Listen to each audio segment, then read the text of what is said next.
Video में हम लोगों ने देखा था किस तरीके से सेंट्रल बैंक जो होता है वो सप्लाई ऑफ मनी को कंट्रोल करता है। Qualitative instruments of credit control क्या होते हैं, इसमें हम लोगों ने देखा था बैंक रेट क्या होता है, ठीक है, ओपन मार्केट रेट क्या होता है, रेपो रेट क्या होता है और रिवर्स रेपो रेट क्या होता है। तो इसके बारे में हम लोगों ने कल की वीडियो में पढ़ा था। ठीक है बेटा, तो उम्मीद ये है कि आप लोगों को ये समझ में आया होगा अच्छे से। ठीक, तो मैं यही उम्मीद रखता हूँ कि आप लोगों को ये अच्छे से समझ में आ गया होगा। क्लियर है? तो इसमें अब आपको ये करना है कि इसी के आगे का हम आपको पढ़ाते हैं। तो हमारा 5th पॉइंट है हमारा कैश रिजर्व रेशियो, जिसको हम लोग CRR भी बोलते हैं। ठीक, तो इसका मतलब क्या होता है? It refers to the minimum percentage of banks total deposit required to be kept with the RBI। CRR में क्या होता है कि एक मिनिमम परसेंटेज होता है बैंक टोटल का जो कि कॉमर्शियल बैंक्स RBI को डिपॉजिट करते हैं। इसको बोलते हैं हम लोग cash reserve ratio. It is fixed by the RBI and is varied from time to time to regulate the supply of money in the economy। इसमें क्या होता है कि ये जो परसेंटेज होता है, ये परसेंटेज कौन फिक्स करता है? RBI फिक्स करता है, और ये टाइम टू टाइम चेंज होता रहता है। किस लिए? जो सप्लाई है इकोनॉमी में मनी का, उसको मेंटेन रखने के लिए। क्लियर है? When the supply of money is to be increased, CRR is lowered। जब भी सप्लाई ऑफ मनी इंक्रीज होती है इकोनॉमी में, जो CRR होता है वो एकदम अपने लोअर लेवल पे पहुंच जाता है। And when the supply of money is to be reduced, जो CRR होता है वो रेस करता है। जब जो मनी सप्लाई है उसको रिड्यूस कर दिया जाता है इकोनॉमी में, तो उससे क्या होता है? जो CRR है वो इंक्रीज हो जाता है। क्लियर है ये सबको? आगे बढ़ते हैं। नेक्स्ट पॉइंट है हमारा स्टैट्यूटरी लिक्विडिटी रेशियो, जिसको हम लोग SLR भी बोलते हैं। क्या बोलते हैं? SLR भी बोलते हैं। क्लियर है? तो अब इसको समझते हैं हम लोग, क्या है ये SLR क्या है। Every bank is required to maintain a fix percentage of its asset in form of liquid assets. तो जो जितने भी बैंक होते हैं उनको क्या करना होता है कि एक फिक्स परसेंटेज से अपनी एसेट्स को लिक्विड फॉर्म में रखना होता है, जिसको हम लोग बोलते हैं SLR या स्टैट्यूटरी लिक्विडिटी रेशियो। ठीक, the liquid assets include cash, gold and unencumbered approved security. 3 तरीके की हमारी लिक्विड एसेट्स होती हैं, पहली कैश, दूसरी गोल्ड और तीसरी unencumbered approved securities. The rate of SLR is fixed by the RBI and is varied from time to time. तो ये जो रेट होता है SLR का, ये फिक्स करता है RBI, और टाइम टू टाइम इसमें भी चेंजमेंट होता रहता है। क्लियर है? To decrease the supply of money, the central bank increases SLR। तो सप्लाई ऑफ मनी को कम करने के लिए इकोनॉमी में इन्फ्लेशन के टाइम पे जो RBI है वो क्या करता है? SLR को इंक्रीज कर देता है। क्लियर है? Funds available for CRR deposits are reduce. तो जितने भी फंड्स होते हैं CRR डिपॉजिट्स के लिए, वो क्या हो जाते हैं? कम हो जाते हैं। क्लियर है? Accordingly funds available for CRR deposits are reduced to increase the supply of money in the economy. Accordingly funds available for CRR deposits are increase. इसी तरीके से डिफ्लेशन की सिचुएशन में क्या होता है? जब भी सप्लाई ऑफ मनी इंक्रीज की जाती है तो SLR जो होता है वो रिड्यूस हो जाता है। क्लियर है? SLR जो होता है वो रिड्यूस हो जाता है, और इससे क्या होता है? जो CRR डिपॉजिट्स होते हैं उसके लिए जो फंड अवेलेबिलिटी होती है वो इंक्रीज हो जाती है। क्लियर है सबको ये? तो ये थे हमारे quantitative instruments of credit control.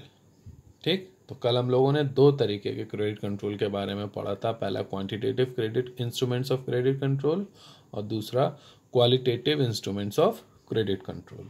तो अभी हम लोगों ने क्या पढ़ लिया?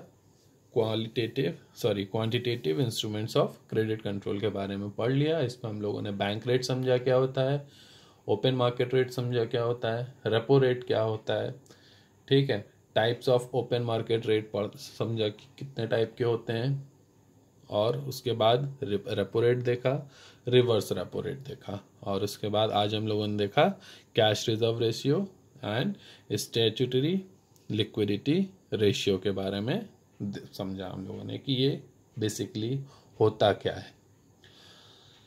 अब हम लोग आगे बढ़ेंगे qualitative instruments of credit control पे। क्वालिटेटिव इंस्ट्रूमेंट्स क्या होते हैं क्रेडिट कंट्रोल के? तो सिंपल सा सबसे पहले समझते हैं क्वालिटेटिव इंस्ट्रूमेंट के बारे में। तो qualitative instruments are those instruments of credit control which focuses on select sector of the economy.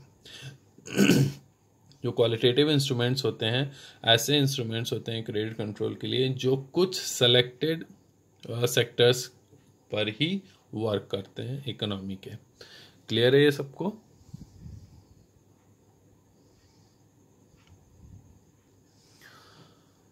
These instruments are used to increase or decrease the supply of money to select sector of the economy.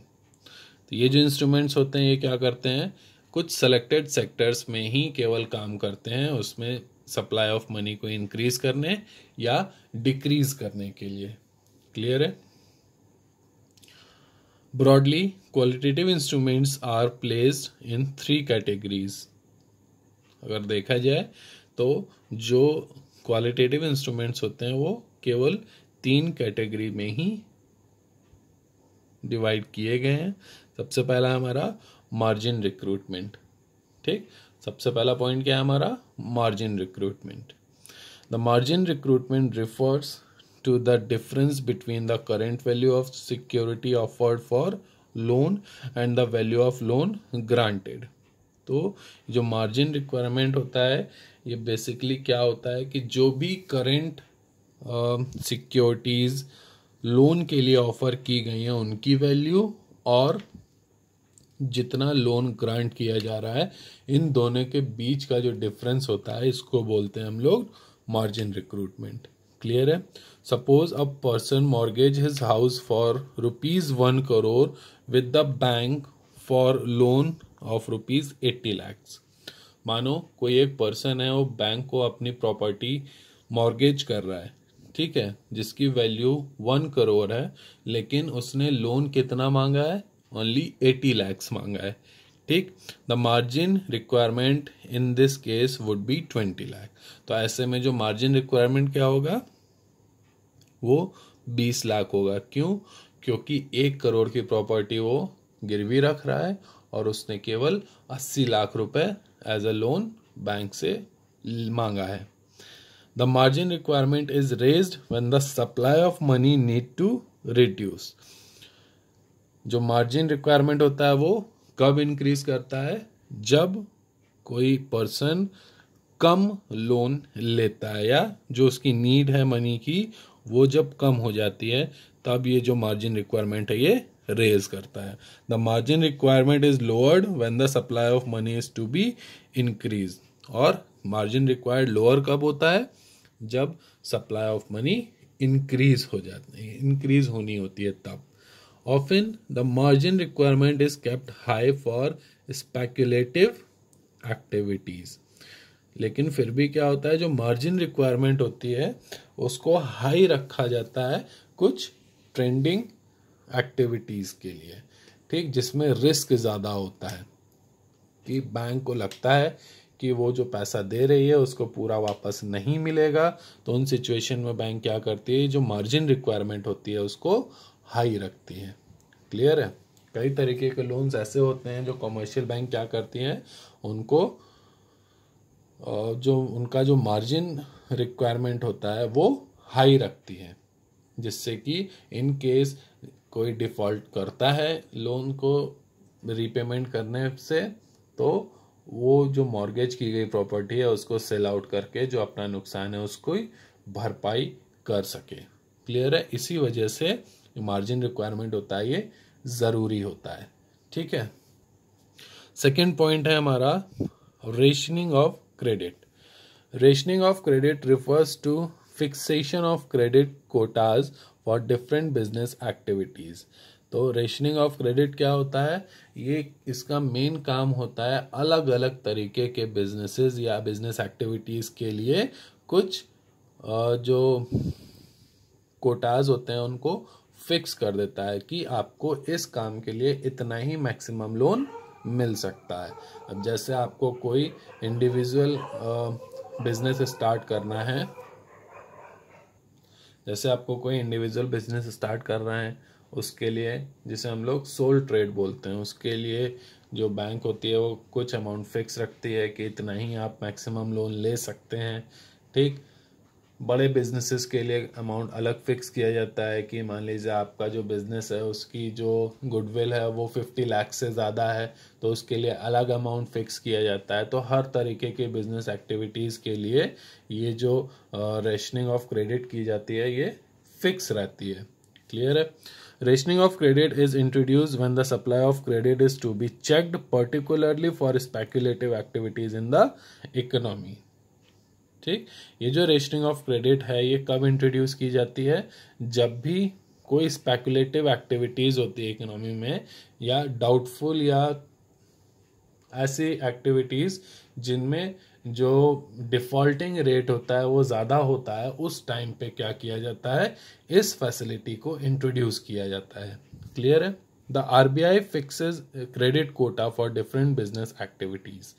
अलग अलग business activities के लिए ये जो credit Kota होता है ये इसको कौन फिक्स करता है? आरबीआई फिक्स करता है। क्लियर है? जिसे हम लोग सेंट्रल बैंक भी बोलते हैं। The commercial banks can not exceed the quota limits while granting loans. जो कमर्शियल बैंक्स होते हैं वो इस लिमिट को एक्सीड नहीं कर सकते हैं जब भी वो लोन प्रोवाइड कर रहे होते हैं। This restricts the supply of money in the economy and inflation is control. इससे क्या होता है? जो मनी सप्लाई होता है उससे क्या होता है कि जो मनी सप्लाई होती है वो रिस्ट्रिक्ट हो जाती है इकोनॉमी में, और इन्फ्लेशन की जो सिचुएशन होती है उसको कंट्रोल किया जा सकता है।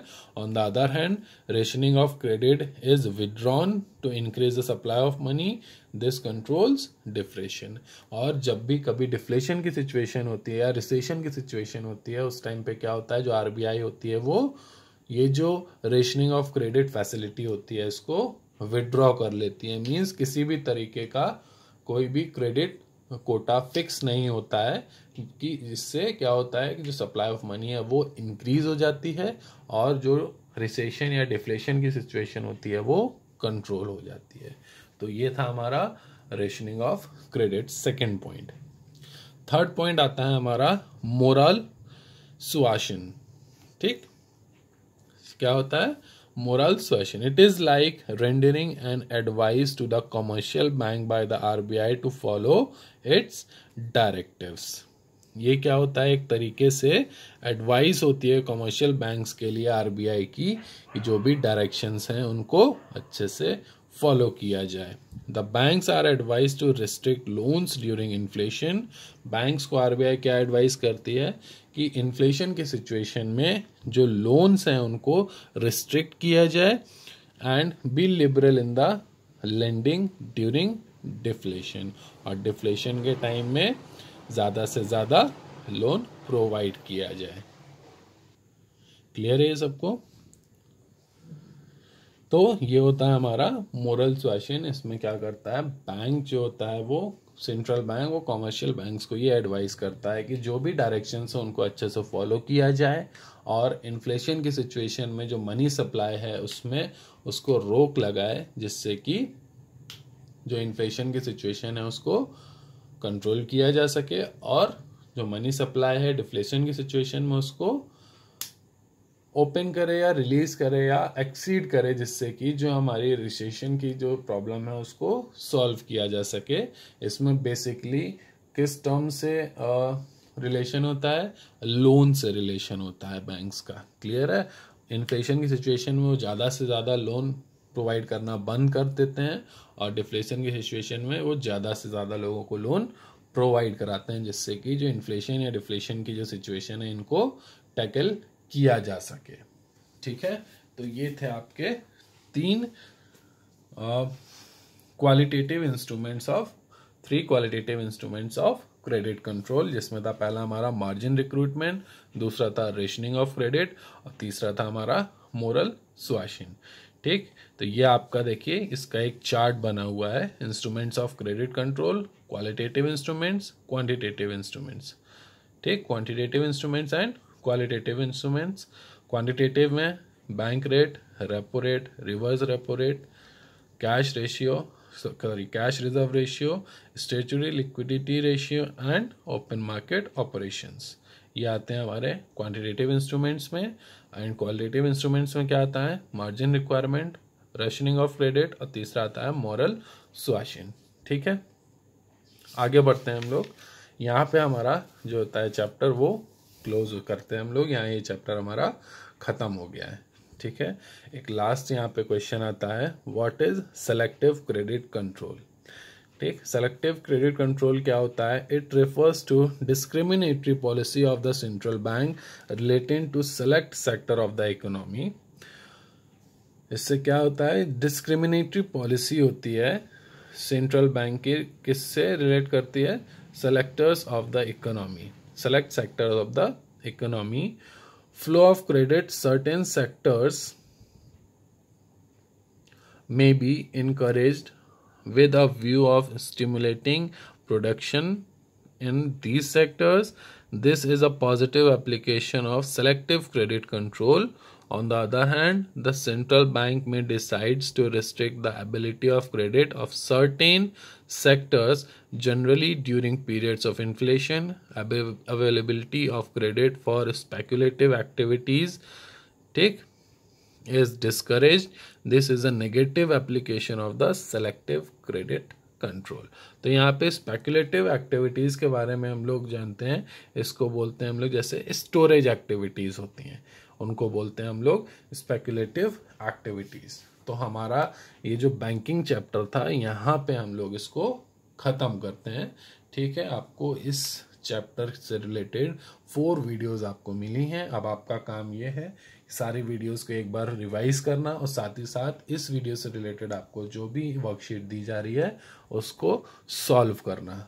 ठीक है, अब इस चैप्टर से और इससे पहले का जो मनी चैप्टर था, इन दोनों से ही आपको टेस्ट शीट प्रोवाइड होगी। तो मेरी एडवाइस यही है आप लोगों को कि आप इन दोनों चैप्टर्स को अच्छे से समझ लें, पढ़ लें। जो भी वीडियोस मैंने आपको प्रोवाइड कराई हैं उनको अच्छे से समझ लें। उन्हीं में से ही आपको जो भी आपका क्वेश्चन पेपर बनेगा उसके आंसर्स इजीली मिल सकते हैं। ठीक है, थैंक यू।